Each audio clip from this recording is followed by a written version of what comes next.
Okay, think of a time when you're making a major purchase. You had your product picked out, had all the right features, all the right colors, every feature that you wanted on the product. It was in stock, but in the end, you didn't make the buy. For whatever reason, you didn't purchase it. Then think of another time when you actually did make that purchase. So the question is, what was it? You have to describe the difference between the attitudes of the salespeople. Essentially, there's a salesperson involved. You didn't make the buy. For what reason? So when I think of making a major purchase, I always think of buying a car. That's the most major purchase I think of really bought besides one. And when I look at a salesperson, I look at confidence. First of all, they have to know their product, know what they're selling. Low pressure sales. I don't like high pressure sales. We have to get the general manager involved, etc. Allows plenty of time to make the purchase. It can't be a deal where it's like, if you don't buy it right now, you're not going to buy this car. And of course, no calling over, as I said, no calling over the general manager saying, well, we got to make this deal today. The counselor approach, you actually look at the back wheel of a bike. So he's a bike as an entity. The back wheel of a bike is basically the technical, so you have to know your technical things about your product you're selling. And then the front wheel focuses on the people, or the interpersonal skills that you have with your customer. So the counselor approach is basically being a trusted advisor. So you have both technical strength and the interpersonal control of the sale. You need to have problem-solving attitude. So essentially, the challenge is to overcome the no's that you get when you meet a customer.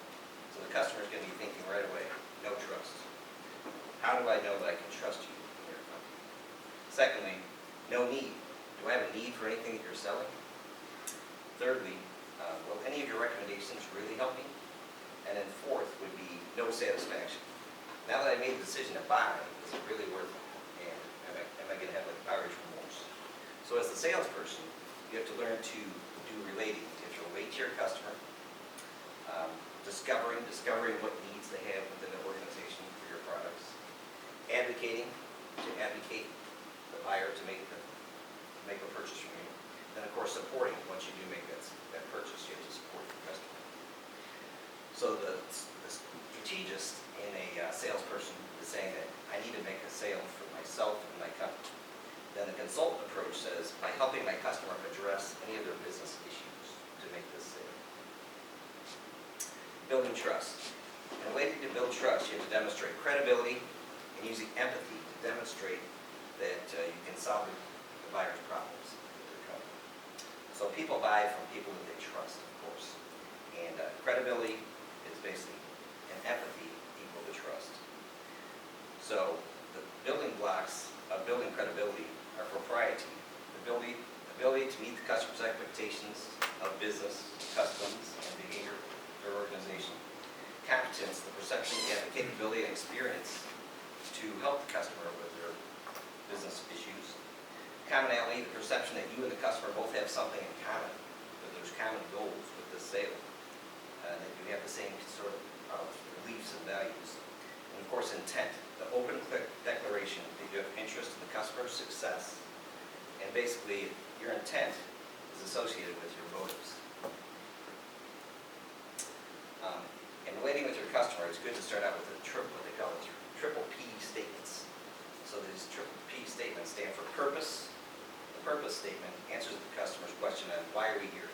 Why are you sitting in front of me for the sale? The process statement answers the customer's question on how we're going to proceed with this discussion on your product.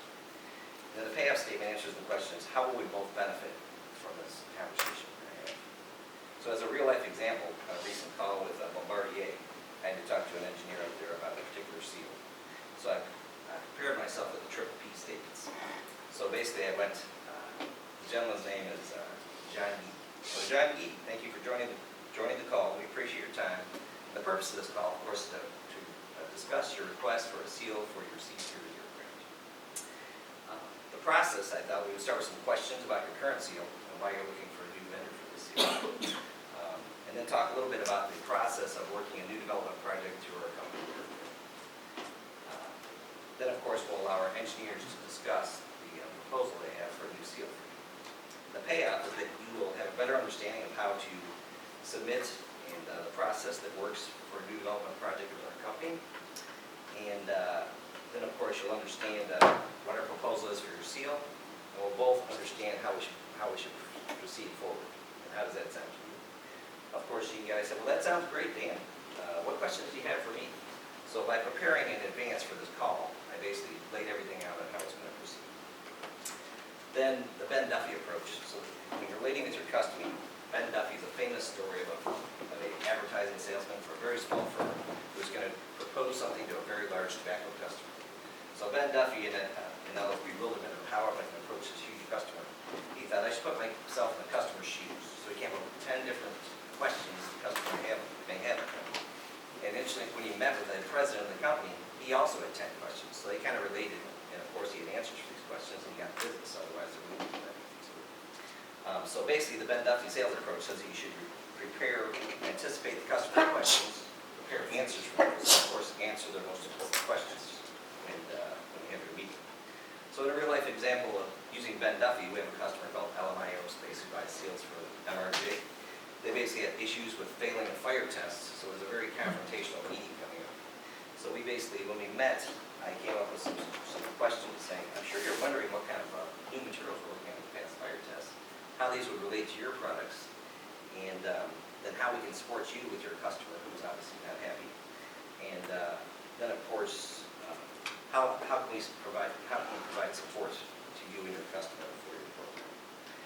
And finally, so the customer response was, yes, of course, Dan, we want to know what S1 is working on to make seals fail the fire test. Of course, we're in a very dire situation with the customer. So in the end, by answering a few of these questions, we were able to, first of all, spin it to where they feel like we're supporting them, and also possibly sell them some new products and some spray-on fire blankets, which basically they had to replace the other ones. So essentially, by using the Ben Duffy approach, it helped out our meeting. So in conclusion, after reviewing some of the advantages of the counselor sales approach, the challenges of overcoming the 4 no's, the discovering, advocating, and supporting your customer, and relating to the 3 P's: purpose, process, and payoff. Then, of course, using the Ben Duffy approach, you can improve your sales to your customers. Madam Toastmaster.